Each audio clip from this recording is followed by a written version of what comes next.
인사하시겠습니다. 잘 오셨습니다. 인사 한번 하시겠습니다. 네, 감사합니다. 독일의 문호 게테가 파우스트에서 인생의 의미를 모르고 하루하루를 살아가다가 이제는 허무주의에 빠져서 자살해야 되겠다 하는 생각을 가지게 되는데요. 그런데 이제 교회 합창단 소리를 듣고서 이상한 힘이 솟는 것을 발견합니다. 그래서 그가 인생의 깊은 의미를 발견하게 되는데 사셨네 예수 다시 사셨네라는 부활을 기념하는 성도들의 찬양 소리였습니다. 이 소리를 듣고 인생의 의미를 재발견하게 되면서 진정한 의미의 삶을 전환하는 그런 장면이 나옵니다. 주님의 말씀을 이해하지 못했을 때 제자들은 십자가에 돌아가신 주님에 그만 실망했고요. 낙담한 마음을 피할 길이 없어서 자포자기하는 심정이 들었고 결국은 고향으로 돌아가는 결정을 합니다. 본래 생업에 종사하려고 내려가기도 했겠지만 어떤 이는 숨어 지내면서 어떻게 될 것인가 이 과정을 관망하기도 했겠죠. 그런데 제자들은 부활하신 주님을 만나면서 인생이 달라집니다. 부활하신 주님을 만나게 된 그들은 전혀 다른 모습을 지니게 되었고 부활에는 신앙을 변화시키는 힘이 있었습니다. 엠마오로 가던 두 제자의 모습은 물론 11제자에 포함되어 있지는 않겠지만요. 70인 가운데 하나였지 않겠느냐 이렇게 보는데 모든 제자들의 변화를 보여주는 샘플과도 같은 그런 장면입니다. 그래서 오늘 이 시간에는 엠마오로 가던 두 제자의 변화된 모습을 통해 부활이 우리를 어떻게 변화시켰는지 한번 생각하면서 은혜를 나누려고 합니다.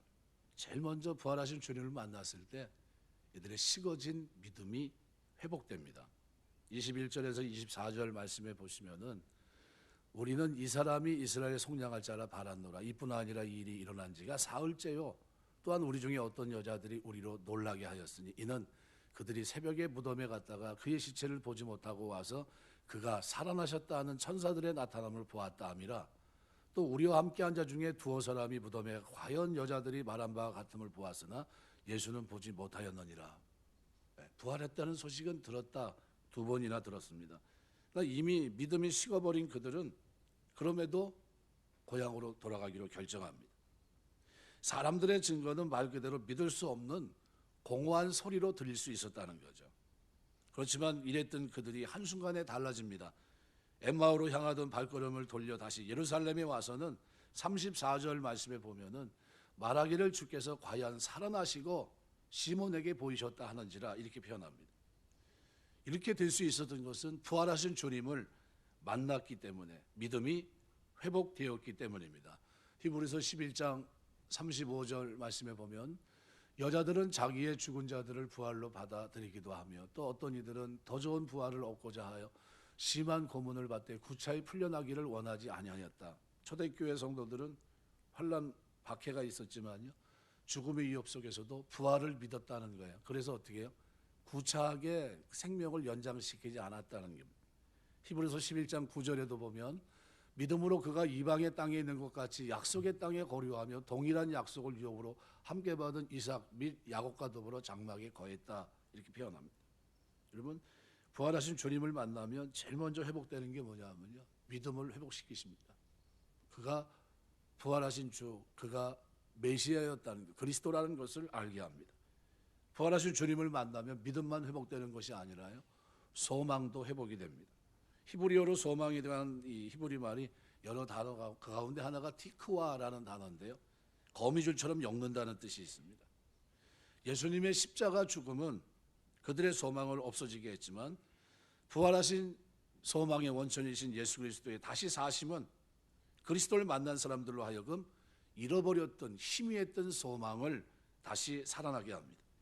이 소망은 아무리 절망적인 상황이라 할지라도 이루어지는 그날까지 영원히 살아있게 합니다. 흔들리는 소망이 아니에요. 변함없는 소망입니다. 사도행전 24장 25절 보면 저희의 기다리는 바 하나님을 향한 소망을 나도 가졌으니 곧 의인과 악인의 부활이 있으리라 함이라. 구약에도 오늘 새벽에도 잠깐 새벽에 예배를 드리면서 구약에 있었던 사람들 이사야라든가 다윗, 다니엘 이런 사람들이 가졌던 부활에 대한 소망의 메시지, 욥 갖고 있었던 소망의 그 신앙을 잠깐 우리가 묵상했는데요. 그냥 대충대충 살아간 사람이 아니라 고난 속에서 견딜 수 있었던 것은 소망에 대한 확신이 그들에게 있었기 때문입니다. 베드로전서 1장 3절 보시면은 우리 주 예수 그리스도의 아버지 하나님을 찬송하리로다. 그가 그의 많으신 긍휼대로 예수 그리스도를 죽은 자 가운데 부활하게 하심으로 우리를 거듭나게 하사 산 소망이 있게 하셨다 그랬어요. 우리 예수 믿는 사람들은요, 이 소망으로 삽니다. 이 소망을 하나님께서 그리스도를 통해 십자가에 죽게 하시고 부활하게 하심으로 갖게 하셨던 겁니다. 그래서 부활의 주를 만나면 영생의 소망을 가지게 돼요. 이 부활절을 즈음해서 여러분에게 이 영생의 소망이 있게 되시길 주의 이름으로 축원합니다. 디도서 2장 1절 2절 보면 영생의 소망을 위함이라. 이 영생은 거짓이 없인 하나님이 영원 전부터 약속하신 것이다 그랬어요. 부활하신 주님을 만나면 믿음과 소망이 견고하게 세워지는데 특별히 잃어버린 사명을 회복시킵니다. 제자를 부르신 이유는 복음을, 복된 소식을 전하게 하기 위함이다. 나를 따라오라. 내가 너희로 사람을 낚는 어부가 되게 하리라. 복음을 전하게 하기 위해서입니다. 예수님의 십자가 죽음은 제자들에게 사명을 잃어버리고 자신의 목숨을 지키기에 급급하게 했지만 슬픔과 낙담 속에 있게 했었지만 사명을 잃어버리고 엠마오로 내려가고 있는 그들의 모습이었지만 그러나 엠마오 도상에서 부활하신 주님을 만납니다. 그 결과가 뭡니까? 잃어버렸던 사명을 회복하게 돼요. 가던 길을 돌이켜 그 밤에 예루살렘으로 달려가게 했고요. 자기들에게 일어난 일을 전할 수밖에 없었던 겁니다. 이후 이들은 그리스도의 복음의 사명을 성실하게 감당하면서 초대교회 부흥에 크게 기여했을 것입니다. 부활의 주를 만났을 때 제자들의 사명이 회복된 것처럼 오늘 이 부활절을 즈음해서 하나님이 우리에게 주신 사명이 여러분에게 회복되는 은혜가 있게 되시길 주의 이름으로 축원합니다. 사도행전 20장 24절은 제가 95년도 대학원 졸업했으니까요. 지금 한 30년 돼갑니다. 이제 28년 그죠? 29년째 이렇게 되겠는데 나의 달력의 일과 주 예수께 받은 사명 꼭 은혜 복음을 증거하는 일을 마치려 하면은 나의 생명을 조금 더 귀한 것을 여기지 아니하노라. 이게 레포트 내는 거였습니다. 28년 전에 이 레포트 이걸 가지고 채점하겠다는 거예요. 진앙 백서를 써내란 겁니다. 왜 구원받고 왜 부름 받았는지 앞으로 졸업하면 뭐 할 건지 그거 써내라고 한 겁니다. 되게 힘들더라고요. 대충 써야 되는 것도 몇 장을 써라는 그 분량이 있으니까요. 분량을 맞추려면 그 안에 여러 가지 장면들이 이제 들어가야 되겠죠. 그러니까 어려서 성장 과정서부터 시작해서 내가 왜 복음을 이렇게 증인의 길을 가려고 하는지, 하나님 나에게 주신 은혜는 뭔지 이런 것들을 설명하는 겁니다. 그게 이제 채점을 맞아야 되니까요. 굉장히 어려웠던 장면인데요. 오늘 마태, 마가, 누가, 요한이 사복음서가 예수님의 십자가의 죽음과 부활을 다 다루고 있거든요. 관심 있는 것은 제가 이제 요한복음을 강의하다 보니까요. 마침 강의 끝부분에 와 있습니다. 요한복음 21장을 강의하게 되는데요. 요한복음은요. 7가지 상징적인 걸 통해서 그분이 그리스도라고 하는 것을 말씀하면서 영생이 있음을 아는 분명한 기록 목적이 있거든요. 근데 기록 목적을 선명하게 드러내게 하는 장면이 바로 가나 혼인잔치의 표적입니다. 그때 하나님의 하나님 되심을 그가 그리스도 메시아이심을 드러내는 장면이 나타내심이라 표적을 통해 나타내세요. 근데 그 똑같은 단어를 21장에서 다시 한번 씁니다. 언제요? 세 번째 제자들에게 나타냈다고 하는 단어가 그 단어예요. 이거 그때 처음 나타남은 뭡니까? 그리스도를 믿게 하는 나타남이고 두 번째 뭐예요? 부활하신 주님을 믿고 그 다음에 어떻게 해요? 나는 물고기 잡으러 가노라. 얘들아 너희에게 고기가 있느냐? 이렇게 물어보세요. 아무것도 없어요. 밤새 잡았지만 허탕입니다. 그때 예수님께서 지난날 자신을 처음 불렀을 때 장면을 오버랩시킵니다. 배 오른편에 그물을 던져봐라. 몇 마리 잡습니까? 많은 고기를 잡아요. 잡고 난 후에 보니까 누구? 예수님입니다. 그리고 고백을 하죠. 사랑합니다. 고백을 합니다. 그리고 난 후에 뭘 합니까? 제자들에게 사명을 주세요. 뭡니까? 처음 불렀을 때 사명. 사람을 낚는 어부가 되게 하리라. 그들은 공허했거든요.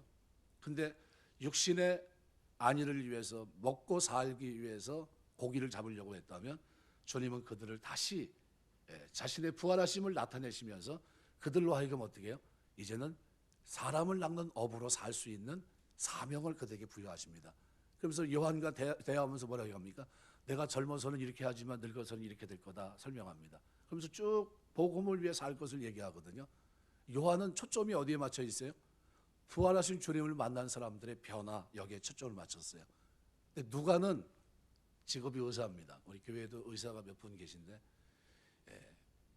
의사는 생물학적으로 좀 어때요? 관심이 많습니다. 그러니까 어떻게 해요? 부활하신 주님을 만났다라고 하는 것으로 모든 것을 치부하기에는 너무나 이 사건이 너무나 큰 사건이에요. 그럼 어떻게 해요? 세밀하게 좀 들여다볼 필요가 있겠죠.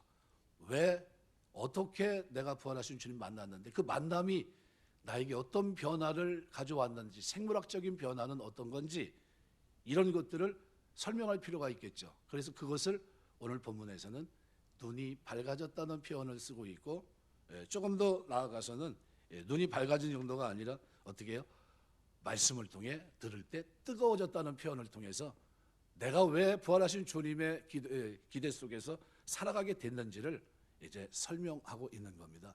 그래서 요한이 쓴 관점에서 오늘 들여다보면 또 다른 시각이 있고요. 누가복음을 통해서 우리에게 주어지는 시각도 또 다른 시각이 있어요. 좀 더 친밀하게 깊이 있게 왜 우리가 그리스도의 복음을 전하며 살아야 되느냐라는 이유를 설명하고 있는 겁니다. 그래서 오늘 본문은 하나님의 말씀에 대해서 얘기합니다. 예수님의 부활을 더디 믿는 제자들에게 말씀의 역사를 인해서 그들이 새로워지는 모습을 24장에 담아놓고 있는 거예요. 11제자는 이미 부활하신 주님을 만났습니다. 그들에게는 하나님 말씀이 이미 전해졌을지 몰라요. 그러나 그들은 더디 믿는 사람들이었고, 그래서 부득이 엠마오로 내려가는 낙향하고 있는 그들을 주님은 찾아가셨어요. 만나주셨습니다. 길에 동행하시면서 알지 못하고 눈이 덮여있는 그들 앞에 주님은 나타나셨어요.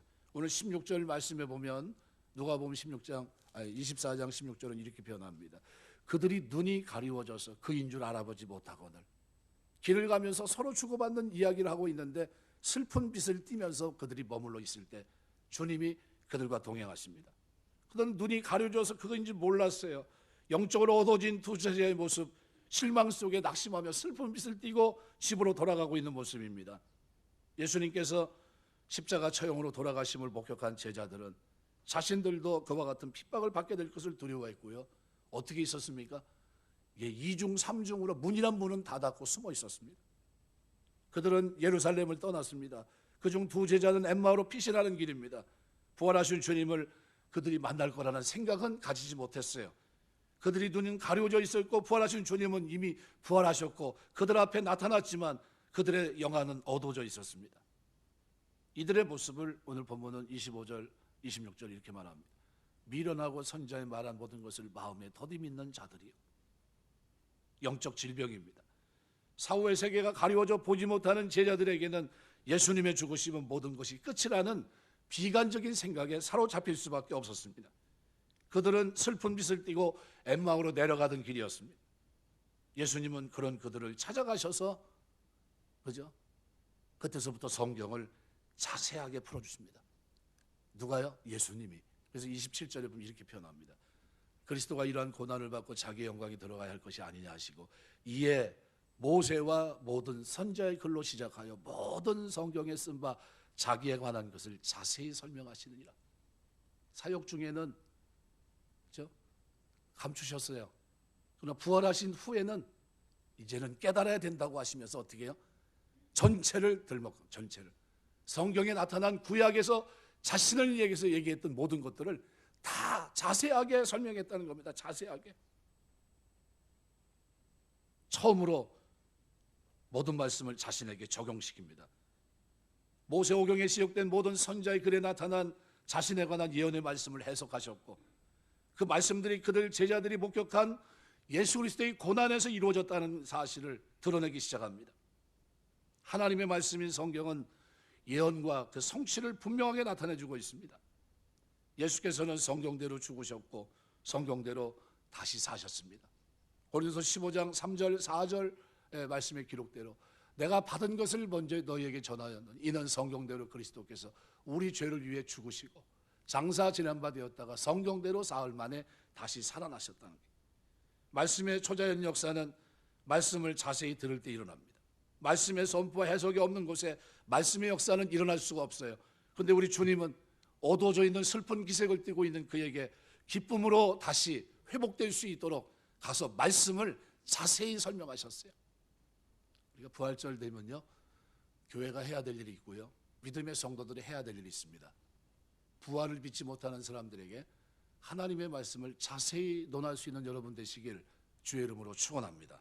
자세히 가르쳐줘야 돼요. 자세히 우리 자녀들에게 자세히 가르쳐줘야 돼요. 자세히 왜 믿어야 되는지, 그죠? 생물학적으로 믿지 못했던 그들이 왜 믿었는지 설명해 줘야 됩니다. 드디어 제자들의 눈이 밝아집니다. 31절 보면 그들의 눈이 밝아져 그인 줄 알아보더니 예수는 그들에게 보이지 아니하시니라. 부활하신 주님을 알아보게 됐습니다. 물론 다른 장면이 하나 더 있었습니다. 말씀의 역사는 영적 시력을 회복하게 하고 영의 세계를 들여다보게 합니다. 영적 통찰력을, 지각을 가져다 줍니다. 미래에 대한 확신과 소망으로 분명해지게 돼요. 이 말씀이 지금 자신과 함께 했던 그분이, 그죠? 음식 잡수실 때 떡을 가지사 축사하시고 떼어 그들에게 주시는 이 장면을 대하면서 눈이 밝아져요. 아니, 이거 며칠 전에 뭐 할 때요? 마지막 만찬 하실 때 그렇게 하셨던 그 장면이 지금 어떻게 해요? 재현되고 있는 겁니다. 이거 주인이신 그분이, 주가 되신 그분이 종들을 섬겼던, 제자들을 섬겼던, 발을 닦여주시고 그리고 포도주와 떡을 나누는 그 장면, 나를 기념하라 하셨던 그 장면이 선명하게 지금 어떻게 오버랩되는 겁니다. 그러면서 어떻게, 아, 주님이셨구나라는 거예요. 눈이 밝아진 겁니다. 어두웠던 비늘이 벗겨진 것처럼 눈이 밝아진 거예요. 영적 통찰력이 생깁니다. 그러므로 말씀의 역사를 체험했던 믿음의 사람들은 말씀을 듣는 일을 소중히 여깁니다. 시편 119편 105절, 주의 말씀은 내 발의 등이요 내 길에 빛이 되었다는 다윗의 고백처럼 오늘 우리가 이 땅에 살면서 하나님의 말씀이 여러분에게 진정한 이와 같은 등불 같은 역할이 되시길 주의 이름으로 축원합니다. 시편 119편 18절에 보면 내 눈을 열어 주의 법에 기이한 것을 보게 하소서 간구했었습니다. 굶주린 사람들이요, 배가 고프면 눈에 뵈는 게 하나도 없다고 그럽니다. 근데 뭐 하나 먹으면 눈이 어떻게 해요? 힘이 들어갑니다. 실제로 제가 이제 살 빼겠다고 이렇게 하고서 이제 거의 먹는 둥 마는 둥 하고 이렇게 지나가면요, 제일 먼저 힘든 게 뭐냐면 눈입니다. 눈. 사람이 몸의 신체 변화에서 가장 먼저 오는 게 뭐냐면 눈의 약화예요. 눈에서부터 쭉 내려가거든요. 눈이 피곤합니다. 눈이 피곤하고 그 다음에 좀 며칠 지나가면 이제 조금 밑으로 조금씩 내려갑니다. 네. 그런데 시장기로 인해서 눈앞이 캄캄해질 때 한 조각 음식은 눈에 힘이 들어옵니다. 눈이 밝아지는 것 같아요. 내 눈을 열어주소서라는 말씀이 한 조각 음식으로 내 눈을 보게 해달라는 뜻입니다. 한 구절 하나님의 말씀이 힘이 되고 소망이 되고 확신이 되는 겁니다. 28절 32절 보면 두 제자가 마침내 그리스도의 고난과 부활을 깨닫게 되는 장면을 그려놓고 있습니다. 28절에 보시면 그들이 가는 마을에 가까이 가면 예수께서 더 가려는 것 같이 하시니 그들이 강건하 이르되 우리와 함께 유하사이다. 때가 저물어 가고 날이 이미 기울었나이다 하니 이에 그들과 함께 유하로 들어가시니라. 그들과 함께 음식 잡수실 때 그때 어떻게 해요? 놀라운 변화가 일어납니다. 32절 보면 길에서 우리에게 말씀하시고 우리에게 성령을 풀어주실 때 우리 속에 마음이 뜨겁지 아니하더냐 이렇게 얘기해요. 구약의 해석을 들으면서 그리스도의 고난과 부활에 대한 상당한 이해에 도달했던 겁니다.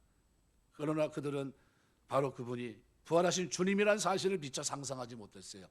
그럼에도 불구하고 말씀으로 가슴이 뜨거워진 그들은 예수님을 강청해서 그날 밤 그들과 함께할 것을 강권했던 겁니다. 그래서 29절에 보면 이렇게 표현해요. 그들이 강권하여 이르되 우리와 함께 유하사이다. 파라비아 조마이라는 이 강권한다는 말은 자주장사 루디아가 바울 그 일행을 자기 집에 초대하고 머물게 할 때 썼던 그런 단어입니다. 사도행전 16장 15절. 그와 그 집이 다 세례를 받고 우리에게 청하여 이르되 만일 나를 주 믿는 자로 알거든 내 집에 들어와 유하라 하고 강권하여 머물게 하더라. 강권했다는 이 표현은 뭡니까? 이미 어느 정도 풀어졌다는 거예요. 어느 정도 마음의 확신이 왔다는 겁니다. 응할 수밖에 없었어요. 그들과 함께 집에 들어간 예수님은 그들과 함께 식탁에 앉았을 때 떡을 취해 축사하시고 떡을 잘라 그들에게 주었던 겁니다. 어떤 장면이요? 마지막 만찬 장면이죠. 이 행동은 마지막 만찬 석상에서 예수님께서 수건을 두르시고 행했던 세족식과 기억날 만한 나를 기념하라 하셨던 그 장면입니다. 22장 19절 보시면 이렇게 표현합니다. 떡을 가져 감사기도 하시고 떼어 그들에게 주시며 누가 했습니까? 예수님께서 하셨어요. 이것은 너희를 위하여 주는 내 몸이라 너희가 이를 위해 나를 기념하라 하셨습니다. 이 장면을 재현하신 거예요. 아무 말도 하지 않았습니다. 그냥 마지막 만찬석상에서 하셨던 동일한 행동을 그들 앞에 하시면서 두 제자에게 고난과 부활하신 분이 바로 자신들과 같이 있다는 이 사실을 행동을 통해서 보여주셨던 겁니다. 깨닫게 해주셨어요. 이러한 행동으로 말미암아 지금까지 그들과 동행하면서 자세히 말씀하셨던 그분이 바로 부활하신 주님이라는 것을 그들이 알았다는 거예요. 그들의 영안이 열립니다. 그리고 눈이 밝아져요.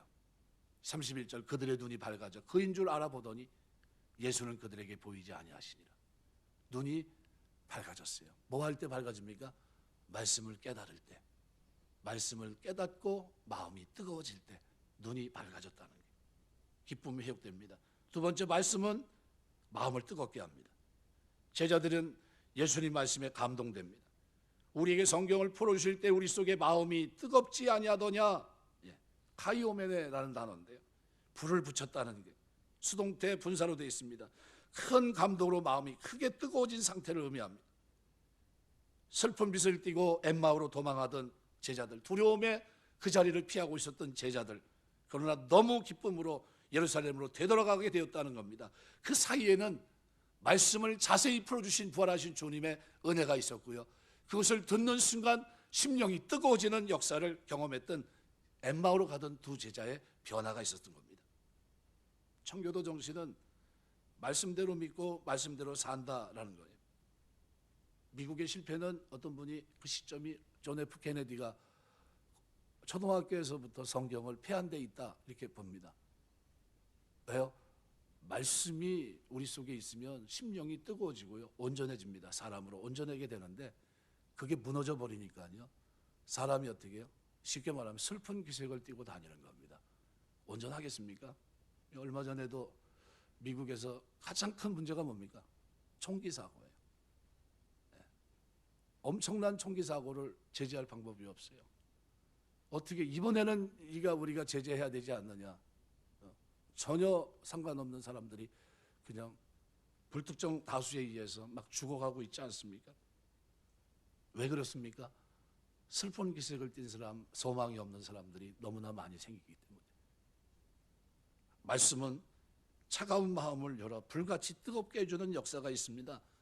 우리 주님은 부활하시자마자 낙심하고 돌아가는 그들에게 믿음과 소망을 회복시켜 주시고 사명을 다시 회복시켜 주십니다. 그러면서 그 방법이 뭐냐 하면 하나님의 말씀이었어요. 말씀으로 뜨거워지게 하셨어요. 여러분, 우리가 우리 자녀들에게 줘야 될 가장 귀중한 유산이 있다면 뭘까요? 부활하신 이 장면을 자녀들에게 자세히 설명하는 겁니다. 예수님의 부활을 믿고 확신하는 영생이 있음을 알게 하는 겁니다. 여러분, 이 일에 최선을 다하시길 주의 이름으로 축원합니다. 왜요? 이거 믿어져야 영생이 있음을 확신해야 그 다음에 어떻게 삽니까? 기쁨으로 살 수 있어요. 이 땅에서 제대로 살 수 있습니다. 세상은 창세 이후로 지금까지 어떻습니까? 똑같이 타락한 세상이에요. 변하지 않았습니다. 그 세상 속에서 온전한 자로 하나님 백성으로 살려면요, 누가 변해야 됩니까? 말씀으로 우리 심령이 변해야 됩니다. 하나님의 말씀으로 우리 심령의 중심이 뜨거워져야 돼요. 불붙는 심령으로 예레미야 20장이 기록한 대로 전하지 않고는 견딜 수 없는 심령이 돼야 되는 겁니다. 하나님의 말씀이 우리를 변화시켜요. 제자들은 말씀으로 뜨겁게 되고 그 장면을 통해서 어떻게 해요? 부활하신 주님을 만나는 이 감격을 그들이 경험합니다. 주님이셨구나, 주님이셨구나. 주님이 우리를 내버려간, 낙심하고 내려간 우리를 찾아오셨구나. 그리고 이렇게 자세하게 설명하실 줄 몰랐다고 하면서 어떻게 해요? 성경에 기록되어 있는 예수님에 관한 죽음과 부활에 대한 메시지를 다 어떻게 해요? 자세하게 들은 거예요. 심령에 불이 붙었어요. 그런데다가 살아계신 주님의 마지막 부활의 만찬의 장면에 있었던 그 장면을 그들이 기억해내면서 제자들에게 돌아갑니다. 여기가 우리가 있을 자리가 아니다. 얼마나 그 일이 급박했는지 자고 일어나 가도 되잖아요. 그 밤에 갑니다. 삶의 전환이 일어났다는 말씀의 역사는 감동의 회개를 일으킵니다. 탕자 오거스틴은 어둠의 일을 벗고 빛의 갑옷을 입자 이 소리를 듣고 회개한 후 성자가 되었습니다. 그들이 예수님과 함께 식사를 한 후에 이미 날이 캄캄했지만 그는 날이 새기를 기다리지 않았습니다. 그 밤에 예루살렘에 돌아가 11사도와 다른 제자들을 찾아 예수님의 부활 소식을 전했던 겁니다. 왜요? 부활하신 주님이 자신을 찾아왔기 때문에, 부활하신 주님이 자신의 심령을 뜨겁게 했기 때문입니다. 말씀을 풀어주시고 자세히 설명하시고 그 설명을 받으면서 인생이 완전히 바뀌었어요. 성경을 해박하게 할 수 있는 사람이 됐던 겁니다. 멀쩡한 대낮에 영안이 어두워 실망에 빠져 엠마오로 가던 두 제자가 캄캄한 밤중에 영안이 열려 기쁘게 예루살렘으로 돌아가는 이 장면은 그야말로 기가 막힌 장면이에요. 말씀은 우리를 뜨겁게 하고 거기서 끝나는 게 아닙니다. 말씀은요, 우리 마음을 확 열어줘요. 구약의 애국왕 바로는 하나님이 강팍하게 하십니다. 그 마음을 간담이 설계하실 때도 하나님이 하셨고요, 강팍하게 하신 것도 하나님이 하셨어요. 하나님이 우리의 마음을 열어주신 것에 대해 하나님께 감사하시길 주의 이름으로 축원합니다. 강팍하면요, 말씀이 받아들여지지 않아요. 말씀은 반드시 성취됩니다. 예수님의 죽음에 대한 예언의 말씀도, 사울의 다시 살아난다는 부활에 대한 예언의 말씀도 그대로 성취됩니다. 예수님께서 예루살렘에 남은 제자들에게 다시 말씀을 설명하시게 되는데, 풀어주시게 되는데, 그 장면이 오늘 누가복음 24장 44절 45절입니다. 생선 한 도목을 받으셨어요. 그리고 잡수십니다. 그리고 하는 말씀이 내가 너희와 함께 있을 때 너희에게 말한 바 곧 모세의 율법과 선지자의 글과 시편에 나를 가리켜 기록한 모든 것이 이루어져야 하리라 한 말이 이것이라 하시고, 이에 그들의 마음을 열어 성경을 깨닫게 하시고. 주님 만나서 두 번이나 만날 때마다 하신 게 뭡니까? 자세히 설명하신 게, 성경을 자세히 풀어주신 겁니다. 그들의 마음을 열어 뜨겁게 하신 거예요. 오늘 부활절을 맞이해서 하나님 앞에 기도하실 때 그런 기도를 드리셔야 돼요. 하나님, 부활을 믿지 못하는 사람이 참 많다고 하는데 내 마음을 열어 하나님 내 마음을 뜨겁게 하시니 감사합니다. 아직도 마음이 열려지지 않고 뜨거워지지 못한 살아가는 내 자녀들이 예수 믿고 하나님 뜨거워진 상태로 영생을 사모하며 이 땅을 살아낼 수 있도록 하나님 도와주옵소서 기도하셔야 돼요. 지금 요즘은 외국에 나가서 선교하는 것들 이제 좀 자제해야 된다고 그럽니다. 무슨 얘기냐면요, 선교 나갈 필요가 없어졌대요. 그게 무슨 소리냐 그랬더니 우리 현재 아이들이 그런 상태라는 게, 한 반에 예수 믿는 아이들이 하나 나올 정도, 하나 많이 나오면 둘, 천연기념물이 됐어요. 왜요?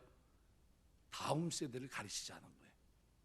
내가 누리고 있는 이 영생의 이 약속 이런 것들을요 이어지게 했어야 되는데 그걸 어떻게 해요? 전달하지 못했습니다.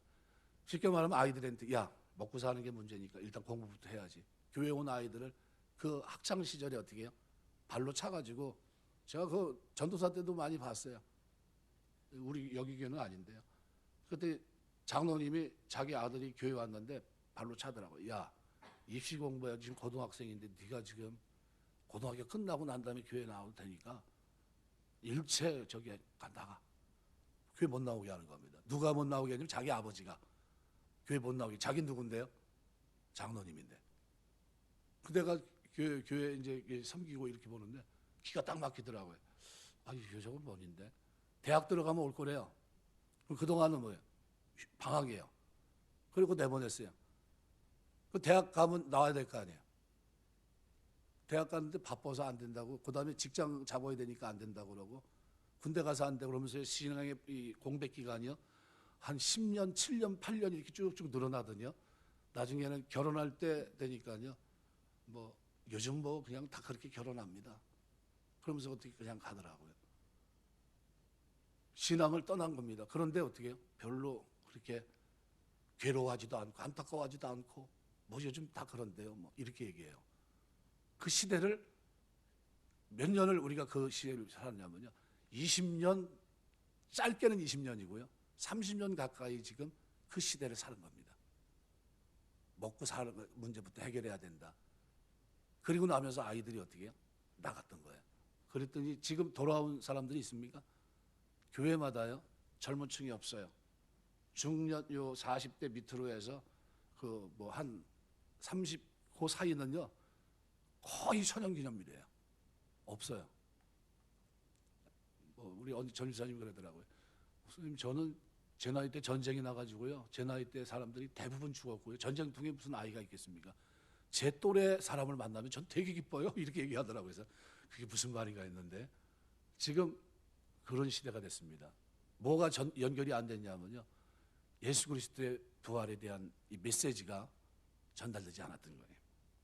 누가는 어떻게 우리가 변화됐는지, 부활하신 주님을 만나서 뭐로 변화됐는지를 설명하고 있는 겁니다. 누구기 때문에? 의사니까요. 생물학적으로 우리 눈이 밝아졌고 우리의 마음은 뜨거워졌다 이렇게 표현해요. 뭐 때문에요? 하나님의 말씀을 자세히 풀어주고 알아들을 때까지 이것을 반복했다는 거예요. 이 장면을 여기다 설명해 놓고 있는 겁니다. 이 말씀의 성취력은 그들 자신의 부활에 대한 확신을 갖게 합니다. 그래서 초대교회가 그 어려운 중에 있는데도요, 부활에 대한 소망 때문에 그리스도가 주라는 고백을 바꾸지 않았던 거예요. 주님께서 우리를 영원히 살게 하시는데 어떻게 우리가 가이사가 주라고 고백할 수 있겠느냐? 육신의 생명은 잠깐이지만 영과 그죠? 육을 멸하는 그 자를 두려워하는 것이 맞다 하면서 하나님 앞에서 신앙의 결정을 했던 겁니다.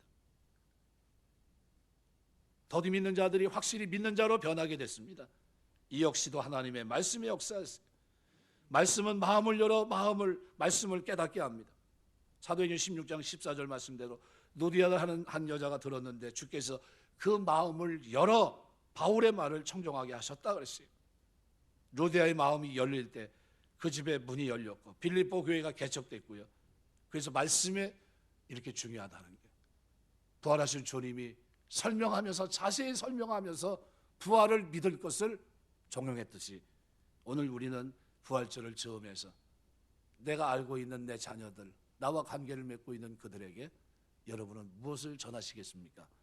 바로 부활에 대한 내용을 자세히 설명할 수 있어야 된다는 거예요. 요한 나름대로 그죠? 그들이 물고기 잡는 그때 내가 너희로 사람을 낚는 어부가 되게 하리라 한 그 말씀을 이루시면서 요한복음 21장에 나타나셨다는 단어를 똑같은 단어를 어디다 썼다고요? 가나 혼인잔치의 표적을 나타내시니라 라는 단어하고 똑같은 단어를 통해서 요한은 처음서부터 의도적으로 기록하고 있습니다. 그분의 나타나심을, 부활하신 주님을 나타내신 사람들은 어떻게 살아야 된다는 거예요? 하나님이 기대했던 대로 복음을 전하며 부활의 이 복된 소식을 전하며 이 땅을 살아야 된다라는 것을 설명하고 있고요. 그 믿음을 가능케 했던 놀라운 역사는 부활하신 주님의 가르침 속에 있었다는 것을 누가는 아주 심도 있게 다루면서 누가복음 24장은 의사의 관점에서 누가는 그분이 가르치실 때 성경의 모든 것들을 가르치면서 우리의 눈이 열리고 우리의 가슴이 뜨거워지면서 부인할 수 없는 하나님의 약속을 우리 마음속에 담고 이 땅을 살아낼 수 있었다는 사실을 성경을 통해 기록하고 있습니다. 오늘 본문의 11절은 이렇게 표현합니다. 사도들은 그들의 말이 허탄한 듯 들려 믿지 아니하였나. 이건 있을 수 없는 일이라는 거예요. 부활은 그것은 거짓말이라는 겁니다. 처음에 그들은 그런 상태였어요. 그러나 25절 미련하고 선지자의 말한 모든 것을 마음에 더디 믿는 자들이여 이렇게 얘기했는데 41절에서는 그들이 너무 기쁨으로 아직도 믿지 못했어요. 놀랍게 여기고 있을 뿐이었습니다. 근데 45절은 마침내 그들의 마음을 열어 성경을 깨닫게 하셨습니다. 누가요? 누가는 바로 부활하신 주님이 그렇게 하셨다는 거예요. 그래서 마음이 열려지고 하나님 말씀을 들을 때 뜨거워지고, 그죠? 이게 다 무슨 은혜입니까? 하나님 우리를 부르시는 은혜입니다. 말씀을 맺겠습니다. 미국 대통령을 지낸 부시가 부통령 시절 소련의 브레즈네프 수상 장례식에 미국 대표로 참석하게 됐는데 장례식은 공산당이 하는 장례법대로 진행이 됩니다. 죽음을 상징하는 검은색, 붉은색으로 덮여 있었고 장례식 말미에는 고인을 위한 마지막 경의를 표하는 순서가 있었는데 이때 고인의 부인이 앞으로 나왔습니다. 근데 이분이 갑자기 품에 간직했던 백합 한 송이를 꺼내 관이에 놓아요. 백합은 전통적으로 러시아 정교회에서 예수님의 부활을 상징하는 꽃입니다. 깜짝 놀랐죠? 사람들이 난리가 났어요. 왜요? 그 꽃을 거기다 놓으면 안 되는 거거든요. 지금 공산당 장례로 모든 사람이 지켜보고 있는데, 근데 이 미망이는 남편의 시신 앞에 무릎을 꿇고 또 기도합니다. 그리고 일어서서는 또 성호를 거요. 그런데 여기저기에서 미망인을 따라 성호를 걷는 사람들이 있었다는 겁니다. 이 장면을 지켜보고 있던 부시가 이렇게 말합니다. 나는 얼어붙은 소련 땅의 기독교 신앙은 완전히 죽어버린 줄 알았다. 그런데 그 미망인이 손을 들어서 어떻게 성호를 걷는 순간 부활 신앙이 부활하고 있다는 것을 목격했다. 이렇게 얘기했습니다. 살아계신 하나님이 부활하셔서 믿음과 소망을 잃어버리고 낙담하고 있는 그들에게 믿음을 가질 수 있도록 누가는 그렇게 얘기합니다. 말씀을 자세히 설명하셨다고.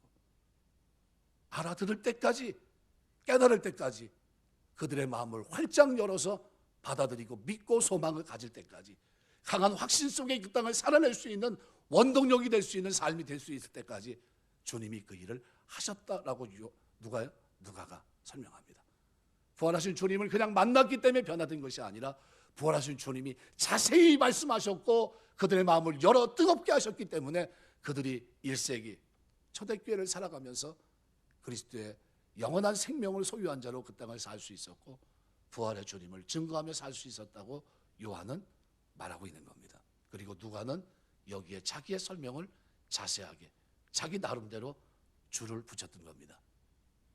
부활주를 맞이해서 우리가 부활주를 맞이하면 계란을 몇 개 먹어야 돼. 어렸을 때는 그랬습니다.